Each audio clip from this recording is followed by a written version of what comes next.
Uhlmann reporting for Katie Chats here at the Hot Doc Cinema in downtown Toronto with Emmy Award-winning filmmaker Paul Saltzman and the filmmaker behind The Last White Knight. You were down in Mississippi many years ago in 1965 where your initial incident occurred. At what point between then and now did you decide to make a film about it? Really in 2006. I hadn't been back since then, and I was sitting with Morgan Freeman by his swimming pool in rural Mississippi. And I hadn't made a film in 15 years, and I wasn't intending to, actually. And I was sitting, we were talking about people and prejudice and racism and color and all these, life. And I thought, what he's saying is really beautiful. Somebody should be filming this. And it was like, well, I guess I'm the only person here. So I started making a film in 2007. I thought I finished shooting it, this film, and on the last day I found out about the separate proms, and then the next 3 years was prom night in Mississippi, making that film. And then I went back to finish this one. And did you expect the extreme racism in the South today when you went down? Yeah, but I think it's everywhere. I mean, I think we tend to look at the other person and always think the other is like, look at how bad it is in Mississippi. There's extreme racism in Toronto, LA, New York, every country in the whole world. It's interesting. I think prejudice is a pandemic. I think that there's more, everyone has prejudice, and it really depends on what you do with it. So I wasn't shocked, but then I'm always shocked when it is in my face. It's like, really? Honest? Yeah. And obviously you don't agree with the viewpoints of your subject, DeLay, but you also mentioned in the film that you really respected him for being so honest and open. How do you reconcile maybe liking an individual but not liking their viewpoints? Well, it's interesting. It's a great question because, how will there ever be peace in the world? How will there be? The only way there ever will be is to understand that there will always be differences, sometimes extreme, and how can we work with them non-violently? Gandhi was my hero when I was in my teens and I read Gandhi. How do you have non-violence even when you are at opposite ends of an issue? How do you resolve things peacefully?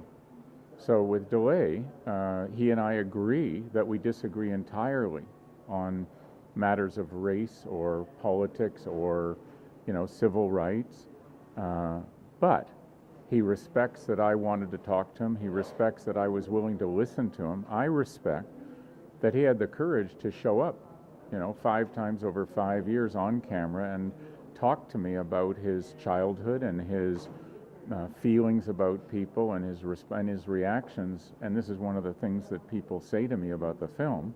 One of the main reactions that people say to me about the film is, gee, I really hate what he says, but he's kind of charming, isn't he? Or he's kind of likable, isn't he? So that's where you see the other as human, and that's the beginning of an ability to reconcile differences.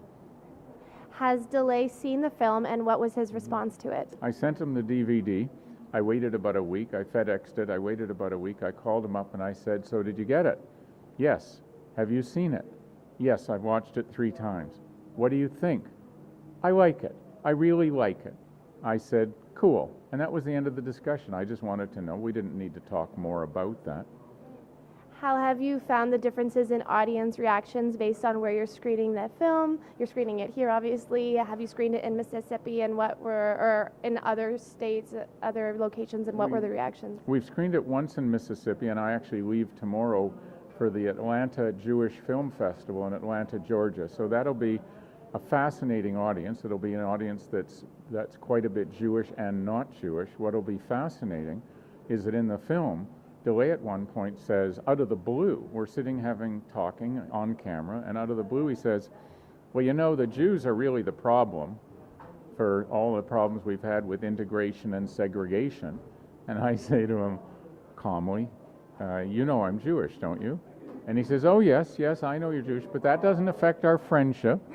And I said, so there are kind of like good Jews, and I stopped. And he said, well, I've got a lot of good friends who are Jewish, which isn't true, and you can tell it isn't true. So it'll be fascinating in front of a Southern audience that's not only not Jewish and black and so on and Jewish. So I'm really quite excited to go. At one point in the film, when you're chatting with DeLay, he pulls out his gun. How surprised were you by that, or were you, and what was your reaction? Yeah, I was surprised. I mean, I knew because we had talked about it that he carries a gun, but I never really thought about it. And at one point, he says, we've talked about Mike carrying a concealed weapon, and I say, do you have one on you now? And I was surprised, and he said, oh yes, and he pulls out his gun, and he says, that the sort of joke is if he's got his pants on, he's got his ACP-45 with him. And I say, should I be a bit worried here? He laughs and he says, no, I'm not threatening you in any way. I just have it for my own confidence. So yes, that was quite a scene. And how have audiences been responding to the film so far, and how do you hope they will respond? The audience, first of all, the critics, the reviews from the opening here yesterday have been pretty overwhelmingly excellent, 3 out of 4 stars. We had one review where the reviewer, in my opinion, just didn't get it. That person wanted a different movie.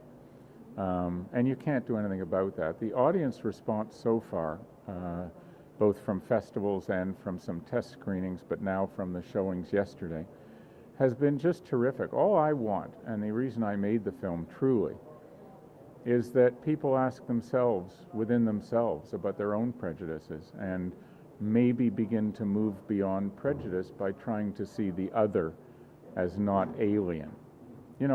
By the way, what I'm saying applies to spouses, boyfriends, girlfriends, parents and children, children and parents. How do you have differences and not come to broken relationships, to aggression, to ultimately some form of violent behavior? It applies to everybody. And do you think that there will be a time in the future when prejudices may not exist to perhaps the same extent they do today, and maybe not at all? Well, I think it'll never be perfect, but I think that there are big changes that are in the works. The very election of Obama is a game changer. The way I see that is that, when a racist parent talks about, the N-word and how they're dumb and stupid, and the little kid growing up that's this tall says, but Mommy, isn't the president colored? It's a game changer. What you say to your children, if it's very negative about blacks, all of a sudden you have the president of the United States is black. So the world is changing. And I think we will find a big improvement as we choose to be aware of it. And where is the best place to find out more information on The Last White Night online? We've got a website called movingbeyondprejudice.com. It's not a very sophisticated one, but it's good. It's like a quickie. Let's get this started.